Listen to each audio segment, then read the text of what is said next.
Hi there, and I'm Aaron Wilder, and I curated the exhibition for Amos Eno Gallery, Unstable Language on Artsy. And tonight I have joining me Cecil Lee. Thank you so much, Cecil, for being with me and taking some time to talk about your work in the show and your process. Um, I'm wondering if you can talk a little bit about your process. You refer to your process as computer evolved art, and I was wondering if you could tell me a little bit about how that works and how it's possibly changed over time. Okay. Well, initially, I bought my first computer in the 1980s.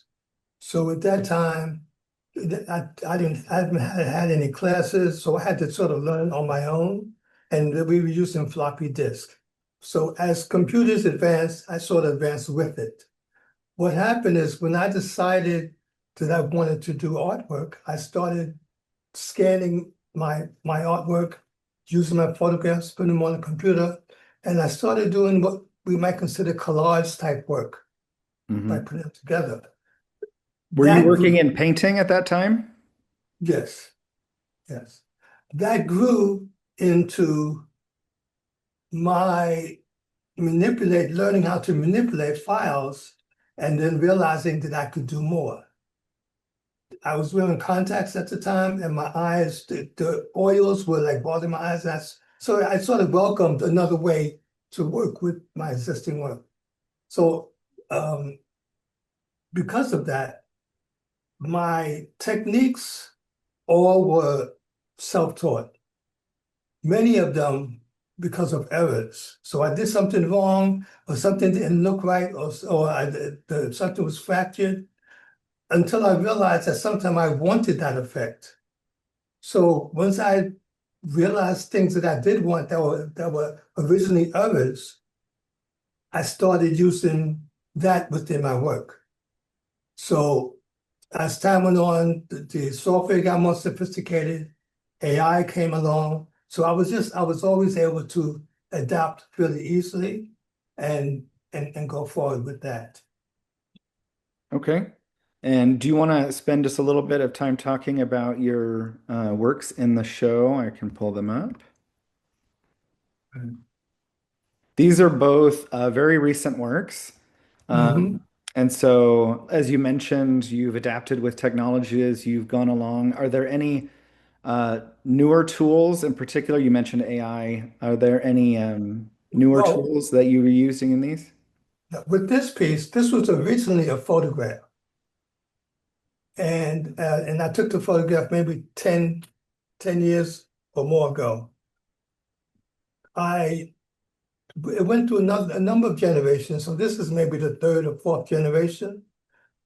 So the manipulation caused to create something that you wouldn't recognize from the original photograph. But in part of generations, I changed. I made the flag, which was someone looking in the other direction. I turned it into a child, and the background was a different image that I laid this on top of. So the background and the streaks you see there, Yes. yeah, all from a separate image. Okay. So I got to that point, and then the next generation is when I started putting in what seems to be stream of code coming up and down and adding color to that. So this is really approximately three images within one. One was original photograph, two of them original photographs, and then the two other layers are digital. So you mentioned that these were photographs, one of which you took 10 years ago. Yeah. I was wondering if you could tell a little bit about the process in bringing the layers together Oh, well, technologically. okay. Yeah, basically it's in Photoshop is where I did the layering. But I use a number of other programs to develop the images themselves. And this one, I think, part AI, but AI did have a part of this, but most of the others were images in existence that I created, and I laid them in together. So this wasn't there wasn't that much AI involved in this, but Okay, there was some photo manipulation by what I would call digital programs, but not AI involved. I see. Okay, and so the other work you have in the show is They Should Have Known is the title. Yes. So this this strip of men was AI. Really? Wow. Yes, that strip of men was AI. The background of the painting was well, it was a painting that I had from years ago, and I put that strip within there. The building in the block in the back, that was a build up, and then the flag that was an add-on. So that was like one, two, there's about four elements within this one image. The significant thing about the men, yes, it was AI, and what what I find in using I can give a description of what I want, and AI might quite often has a very difficult time doing it because I'm looking for narratives that fit within a certain boundary. I'm not just saying, let me see a group of men. I'm looking for a certain look. I'm looking for a certain type of coloring in the clothing. I'm looking for a number of things. So things like the red shoes, I had to add that in. But but that's what I'm looking for. And then I'm going to add a spark of color over there.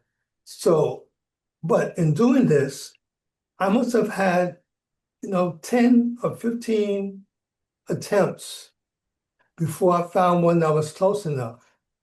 But even at that point, I had to spend at least an hour trying to clear up the faces because I Mhm. manually had to go over there and do repairs on a lot of them because AI is infamous. Yeah. Faces and hands, you get missing limbs and fingers are missing. So it's I guess what I'm trying to say is, because I hear people say things like, "Oh, it's AI," and they think because it's AI or AI influence that you just push a button and say a word and you get it. I spent hours and hours on this to get this to this point. Yeah, I literally spent hours on it. I imagine it's So pretty time consuming.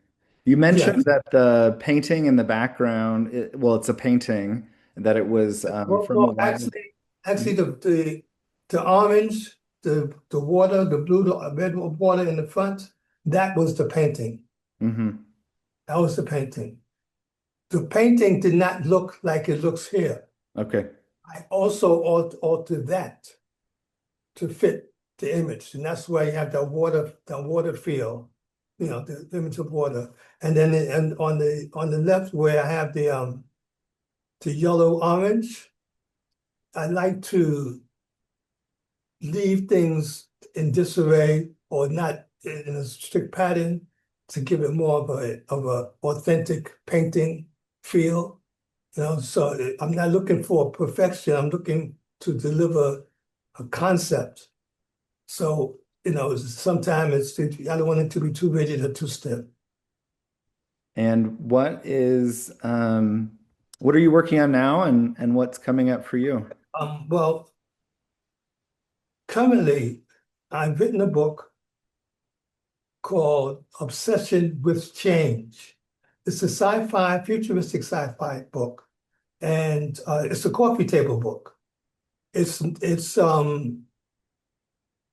about 70 images and single stories to like 4 or 5 page short stories. And it's about man's experience in the near future with artificial life forms, be it robots. Well, thank you so much, Cecil, for taking the time to talk to me, and thank you for submitting your work in the show. Unstable Language will be on display on artsy.net through December 1st. Okay, all right. Thank you, Thank you. Cecil. Okay.